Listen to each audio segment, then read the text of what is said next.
ከካሜራ ጀርባ ዛሬ አሪጋል እንዴት ነው አልሻ ሁሉ ሰላም አድርክ ስታም ስለነበር ቀላል ደስ የሚል እናውራ ወደ ቤት እንግባና አይሻልም? በቤት ሆነን እናውራ ይሻላል። ሰላም ጤና ይስጥልኝ። ውድና የተከበራችሁ ውድ የሆናችሁ የኔ ቤተሰቦች እንዴት ናችሁ? ሰላም ናችሁ ወይ? ሰላማችሁ በያላችሁበት የዓለም ዳርቻ ሰላምና ፍቅር ይብዛላችሁ እያልኩኝ ዛሬ በጣም ደስ የማይል ያስደነገጠኝ አንድ ነገር አለ። ልዑል እንግዲህ ሰሞኑን በጣም ትንሽ ነገር እንትን ብሎታል። ዛሬ እንግዲህ በጣም ባላሰበው አበበ የተባለው ሰውዬ ሲጀመር ለልዑል የሆነ እንትን ሆኖበታል። እኔ ለምን እንደሆነ አላውቅም። አበበን ከሐኪም ቤት ጠይቆ ሲወጣ እንግዲህ ልዑል ብቻ አልነበረም ዘላለምም አለ። እንግዲህ ዘላለም ለምን እንደተገናኙ አላውቅም። አጋጣሚ ይሁን አላውቅም። ብቻ ሁለታቸው ናቸው ጠይቀው ልጁን ያለበትን ሁኔታ ምናምን አይተው ሲወጡ እንግዲህ እንደ አጋጣሚ ሆኖ ሁለታቸው እንግዲህ እንደሚሉት ከሆነ በእግራቸው ወክ እያደረጉ ነበር፣ ዘላለም እና ልዑል ማለት ነው። ከሐኪም ቤት ትንሽ ራቅ ሲሉ ከየት መጡ የማይባሉ ሰዎች መኪና ይዘው እንግዲህ ሆን ብለው እየተከታተሏቸውም ሊሆን ይችላል። እነሱ ግን አላወቁም። ያው እሱን ልጁን ለመጠየቅ ነው የሄዱት። ያው እንግዲህ እኔ እኮ በጣም አዘም የሚያደርገኝ ይሄ ሰውዬ አበበ የተባለው ሰውዬ እኔ ምን አይነት እንትን እንደሆነ አላውቅም። በቃ እሱ ከመጣ ቀን ጀምሮ ለልዑል ምንም እንትን አልሰጠው። እርግጠኛ ነኝ ዛሬ እነዚህ ሰዎች ከሐኪም ቤት ሲወጣ ጠብቀው እንዴት ከእንትን እየተከተሉ መኪና ይዘው መጥተው የአበበ ሰዎች ናቸው ወይስ ማን ልኳቸው ነው የማይባሉ ሰዎች ከየት መጡ የማይባሉ። እነሱ ደግሞ እንደ አጋጣሚ ሆኖ ልዑል እንግዲህ እንደሚለው ከሆነ መኪናም አላዙም። እሱን ጠይቀው በራይድ ምናምን እንትን ለማለት ነው። እነሱ ደግሞ በደንብ ይጠነቀቃሉ። ያው እኔ ዛሬ ምን እንትን እንዳላችሁ አላውቅም እንጂ አንደኛ ልዑል ሰው አስከትሎ ምናምን ነው የሚሄደው። ዘላለምም ያው ትንሽ ከዱካሾ ከራቀ በኋላ ብዙም ሰው እንትን ምናምን እንትን አይለውም። በፊት በዱካሾ ላይ ብዙ ክትትሎች ብዙ ነገር ስለሚያደርግ ሰው እንትን ይልበታል። አሁን ላይ ግን ትንሽ የሱ እንትን ያለ ነው። ግን አብረው ስለነበሩ ብቻ ሁለታቸውን አፍነው ለመውሰድ እኔ እኮ የድፍረት እኔ ከተማ ውስጥ ቁጭ ብሎ አዲስ አበባ ውስጥ እንዴት ነው እንደዚህ አይነት ነገር ድፍረታቸው ራሱ አስቡት። ሕፃን ልጅ አይደለም። ሕፃን ልጅ ቢሆኑ እንትን ብለሽ ትወስጂዋለሽ። ግን ልዑል ዘላለም ነው። እንዴት ድፍረታቸውና እንትናቸው ራሱ እነዚህ ሰዎች ኧረ መድኃኒዓለም እኔ ልቦና ይስጣችሁ። የእውነት ሆን ብሎ ይሄን ነገር ያዘጋጀው አበበ ነው። እርግጠኛ ነኝ ከአበበ ውጭ ወይ አበበ ወይ ማን ነው ስሙ ከሁለት አንዱ ነው። በእርግጥ የእነሱ ጥላት እንትና ማለት አትችሉም፣ ብዙ ናቸው። ግን ደግሞ ከዚህ በፊትም ልዑል ተናግሯል። ቤቴ ድረስ መግቢያ መውጫ እያሳጡኝ ነው። ቤቱ ሲገባም እየተከታተሉ ሲወጣም እንደዛው ከቤቱ ድረስ እየሄዱ እና በዛ ምክንያት ቤት ቀይሯል።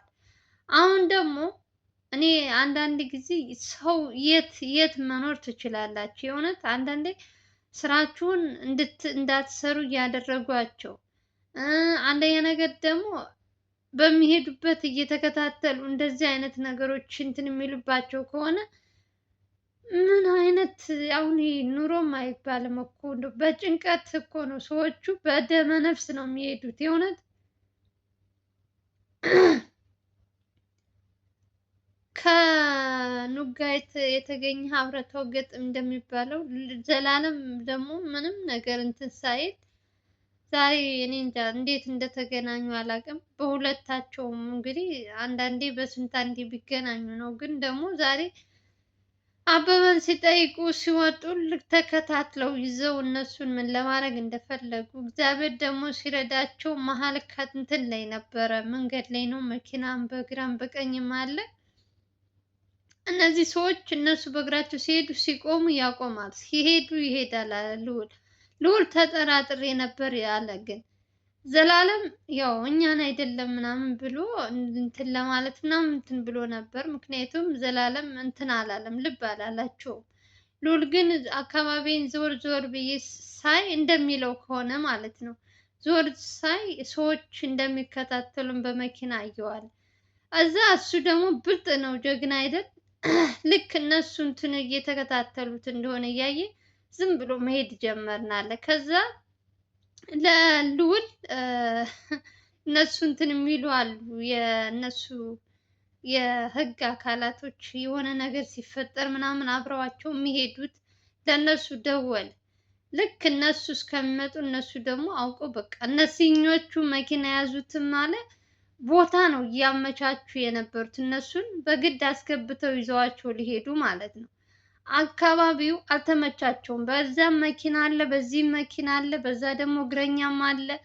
በቃ ቦታ እስከሚመቻች ቀስ እያሉ ነው አለ የሚነዱት። አንደኛ ነገር እነሱ እስከሚመጡ ድረስ በጣም ቆዩብናል። ያለን አማራጭ ወይኔ እንዴት እንዳሳዘነኝ ልዑል እግዚአብሔርን። እኔ በጣም ሁልጊዜ በእርግጥ ዛሬ መጀመሪያ አይደለም እነሱ እንደዚህ ሰው ሲያሳድዳቸው ምናምን፣ ግን ደግሞ መሀል ከተማ ላይ እንደዚህ አይነት በቀን የቀን ጅብ በሉት እንዴት አይነት ማለት አንዳንድ ሰዎች የፈለገው ገንዘብ የፈለገው እንትን ቢከፈላቸው እንደው ለራሳቸው ነገ ጧት እኔ ምን ሆናለሁ አይልም። ብር ስለተከፈለው ብቻ የሰውን እንትን አፍኖ ለመውሰድ ድፍረቱ ራሱ። ፈጣሪ ግን ልዑልም ይወደዋል። ስራውን መልካም ስለሆነ ሁልጊዜም የሆነች ነገር ሲገጥመው እግዚአብሔር የሆነ እንትን ይልክለታል እና የእናንተም ጸሎት ይመስለኛል። አንደኛ ነገር ልዑል ከዚህ በፊትም ተናግሯል። ብቻዬን ወይ የሆነ ምናምን ወይ ሬስቶራንት ገብቼ ሻይ ቡና ማለት አልችልም፣ በጣም እንትን እየተጠነቀቅኩ ነው እንትን የምለው ብሏል። ዛሬ ግን ያው በዚህ ተንከሲስ ሲሆን አበበ ምክንያት እሱን ለመጠየቅ ብቻውን ሂዶ ነው እንዳጋጣሚ ከዘላለም ጋር ተገናኙ እና እነሱ ደግሞ ይችን መንገድ ተጠቅመው እነሱን እንትን ለማለት ነበር። ግን እግዚአብሔር ደግሞ ለእነሱም ሳይሆን እንደው ለእግዚአብሔር ይመስገን። ሁልጊዜም እላችኋለሁ መልካም ነገር ስትሰሩ ሰዎች ሊጥሏችሁ ሁልጊዜ ይፈልጋሉ። ግን ደግሞ እናንተ ማንም ሰው እንትን አይላችሁም። በቃ ሁልጊዜም መልካም ነገር ስለምትሰሩ እነዚህ ሰዎች ያሰቡት ነገር ሁልጊዜም ሰዎችን በማሳደድ የሆነ ገንዘብ ተከፍሎ ሰውን በማፈን እንደዚህ ነው የሚያስቡት። እና ልዑልና ዘላለም ዛሬ ፈጣሪ ነው ያወጣቸው በአበበ ምክንያት። ሁልጊዜም በአበበ ምክንያት ብዙ መከራ አይቷል ልዑል። እኔ ለምን እንደሆነ አላውቅም። ይሄ ሰውዬ ለምን ከእናንተ ናቸው? እኔ እኮ መቼ ነው የሚወጣው ከሐኪም ቤት? ቆይ እኔ ግራ የገባኝ ነገር የእሱ ህመም ምንድን ነው እንዴ? አንድ ወንድ ልጅ በጥይት ተመቶ ይህን ሁሉ ወራት ስንት ታማሚ ያለ የተቸገረ ቦታ መልቀቅ ሲገባው እሱ ግን ውጭ ሀገር ካልሆንክ ወይ እንትን ካላልኩኝ እያለ ህመሙ ሳይታመም በውሸት ሰዎችን እያስጨነቀ አሁን ላይ እግዚአብሔር ይመስገን ከፈለገ ይዳን ካልፈለገ እንትን አይበል። በፊትስ ሚኪ እስር ቤት ስለነበረ ነው እንትን ስንል የነበረው። ሚኪ ከእስር ቤት ከወጣ በኋላ እኔ ስለ አበባ አውርቻችሁ አላውቅም። ሁላችሁም ታውቃላችሁ። በቃ በፊት በሚኪ እንትን ነበር፣ ግን አሁን ግን አስጠልቶኛል አበበ የተባለው።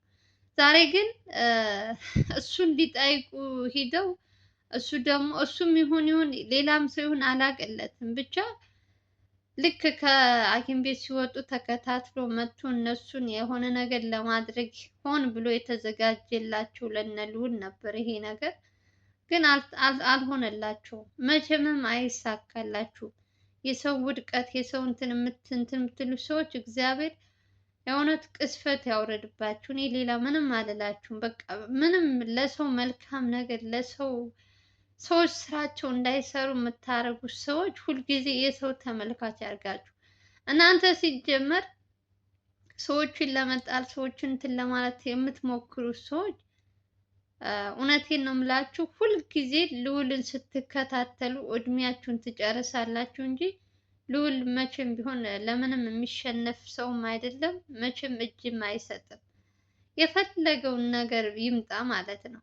አይደለም ይሄ አንድ አበበ ከዚህ በፊት ስንት እኔ ነኝ አንበሳ ነኝ ከኔ በላይ ወንድ የለም የሚለውን ሁሉ እግሩ ስር እየረገጠ ነው እንትን ለህግ አሳልፎ የሰጣቸው።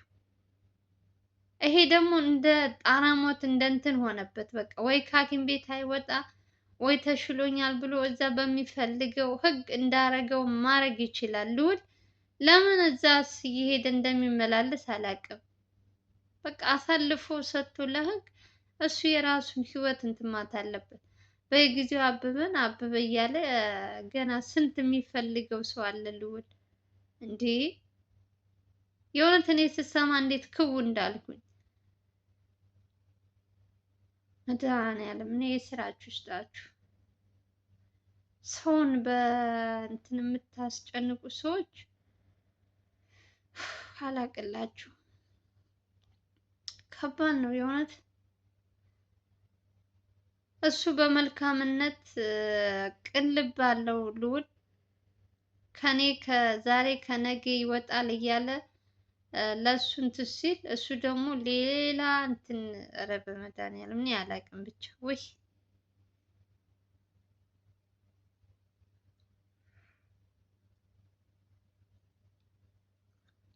በጣም ነው የሚደብረው። ደግሞ የሚያሳዝነው ደግሞ ዘላለም አያሳዝናችሁ? አብሮ መገኘቱ ነገር እንኳን ኖረ፣ እግዚአብሔር ይመስገን። ዘላለም እንኳንም ኖረ ከልዑል ጋር። ብቻውን ቢሆን ሊያጠቁት ይችሉ ነበር። ገባችሁ? ዘላለም ሁለት ስለሆኑም ይመስለኛል ቦታም አልመቻችላቸው ስላለ ነው እነዚህ ሰዎች እንጂ የሆነ ገላጣማ ምናምን ነገር ባይኖር ወይ መኪና ወይ እግረኛ ባይኖር አስገብተው ይዘዋቸው የሚፈልጉትን ያደርጉ ነበር። ግን ደግሞ መሀል ከተማ ላይ ድፍረታቸው ራሱ በጣም ምን አይነት እንትን ውጠው እንደመጡ አላውቅም። ድፍረታቸው አይገርምም? በጠራራ ፀሐይ ሰውን መኪና ውስጥ አፍኖ ለማስገባት መሞከራቸው በፍጹም የማይታሰብ ህልም ነው። ህልም ነው በሉኝ፣ ለእኔ ራሱ ህልም ነው በሉኝ እንጂ እኔ አላውቅም። ህፃን ልጅ እንኳን ሰው እያየሽ እንትን ለማለት ከባድ ነው አይደለም? እነዚህ ትልልቅ ሰዎች እንዴት አይነት ደፋር ናቸው ግን ሌባዎቹ። ታዛዦቹ የሚታዘዙት በብር የሚገዙት ሰዎች እንዴት ነው ልባቸው ድፍን ያለው? እንደው ህሊናቸውም ከገንዘብ ጋር አንድ ላይ ተደፈነ እንዴ? በቃ አስተሳሰብ የሚባል ነገር ዜሮ። አቤቱ ጌታ ሆይ፣ አረ ስንት ጉድ አለ። እንደው ልቦና ይስጠን እውነት። መጨረሻችን እግዚአብሔር ያሳምረው። ለማንኛውም በዛም አለ በዛም እንግዲህ እነዚህ እነ ልዑልና ማን ነው ዘላለምን እንትን ለማለት የተላኩት ሰዎች ኦሬዲ ዘላለም እንዳለ እንኳን አላወቁም ይመስለኛል። ልዑል ብቻ መስሏቸው ነበር፣ ግን እንዳሰቡት አልተሳካላቸውም። ልጆቹም ተይዘዋል፣ መኪናውም እንደዛው ማለት ነው። በትንሹ አሳያችኋለሁ፣ ቪዲዮውን ታዩታላችሁ። ብቻ እንዳትጨነቁ፣ ምንም ነገር አልሆነም። ያው ሁልጊዜ እነሱ እንትን ሲሉ ታውቃላችሁ፣ የሆነ ነገር ሲያስቡ ልዑል እግዚአብሔር ይጠብቀዋል። በቃ በእናንተም ጸሎት ይመስለኛል። የሆነ ሰው ልዑል በመልካምነቱ አበበን ለመጠየቅ ሂዶ እነሱ ደግሞ ሴራቸውን አሲረው ምናምን፣ ግን ደግሞ እንዳሰቡት ሳይሆን ከነጭራሹ ሹፌር የተባለው ማጋጭ የተባሉትም እንግዲህ 3 ልጆች ነበሩ መኪና ውስጥ፣ 2 አለ አንዱ ሹፌር፣ 3 ልጆች ነበሩ እና እነሱም እንግዲህ ተይዘዋል። አይ ዘንድሮ መቼም አበበ የተባለው ከልዑል እንትን ካልወጣ በስተቀር ልዑል ሰላም አያገኝም። የእውነት ሁልጊዜም ነው የምላችሁ። ከ3 ቀን በፊት ካሜራማኑ እንደዚህ ያደረገው፣ ዛሬ ደግሞ እንደዚህ ነገር ሲፈጠር ትንሽ ያው ለበጎ ነው፣ ያጋጥማል። እሱ ደግሞ በጣም ጥንቁቅ ነው ልዑል፣ በጣም ከምላችሁ በላይ ማለት ነው። ውጭ ላይ ራሱ እሱም ነግሯችኋል። ውጭ ላይ ራሱ ብቻውን መንቀሳቀስ ሻይ ቡና ማለት የሚፈልገውን ነገር ራሱ የተከራየው ቤት ላይ ነው እንጂ ምንም ነገር እንትን አይልም። ያው ዛሬም እንግዲህ ይሄ ነገር የተከሰተው በአበበ ምክንያት ነው። አበበ መቼም ከመጣ ጀምሮ እያያችሁ ነው። ጥሩ ነገር እንትን አይፈጠርም። ሁልጊዜ ሆን ብሎ በሱ ምክንያት ብዙ ነገሮች እያሳለፈ ነው። ግን መጨረሻው የአበበ ምን እንደሚሆን አብረን እናያለን። ወይ ከርቸሌ ነው ወይ አላውቅም፣ ብቻ መጨረሻውን ያሳየኝ የአበበን። የእውነት እንደ ልዑልማ የተጫወተበት ሰው የለም። አበበ ከበፊት ጤነኛ ሆኖ ጀምሮ ልዑል ላይ እንደቀለደ እንደተጫወተበት ነበረ። አሁንም ታሞም እየተጫወተበት ይመስለኛል እንጂ አንድ ሰው በእንትን ተመቶ ይህን ሁሉ ቀናት ይህን ሁሉ ወራት ሐኪም ቤት ተኝቶ እንደዚህ እንትን ማለት ነው ያላቅም። የባሰ የራሱ በሽታ ያለበት ወይስ ምንድን ነው? እኔ አልገባኝም የእውነት። ወይስ በእንትን የተመተው ነው ይህን ሁሉ ቀናት ያስተኛው? እንዲህ ሰውየው ነገሩ የደምም እንትን ሊኖርበት ይችላል፣ ስኳርም ሊኖርበት ይችላል፣ ምንም ሊኖርበት ይችላል። የሰው ገንዘብ ሲጋፍ ስንት አመት ሙሉ ዘበኛ ነኝ እያለ እየገባ በየእንትኑ እና የሰውም ግፍ ይመስለኛል እንደዚህ አሳሩን እያበላ ያለው። ይጨምርለት።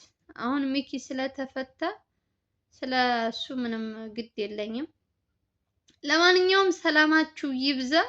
በትንሹ የልዑልና የዘላለም እንትን አድርጌላችሁ ታዩታላችሁ። በሌላ ቪዲዮ እንገናኛለን። አዲስ ቪዲዮ ሲኖር እንድለቅላችሁ ቪዲዮን ፕሊስ ላይክ በማድረግ ጀምሮ አዲስ ከሆናችሁ ሰብስክራይብ ማድረጋችሁ እንዳትረሱ። በተረፈ ሰላም እና ፍቅር እመኝላችኋለሁ። ለምታበረታቱኝ እህት ወንድሞቼ ከልብ ነው አመሰግናችሁ። ባላችሁበት ሰላማችሁ ይብዛልኝ። ባይ ባይ።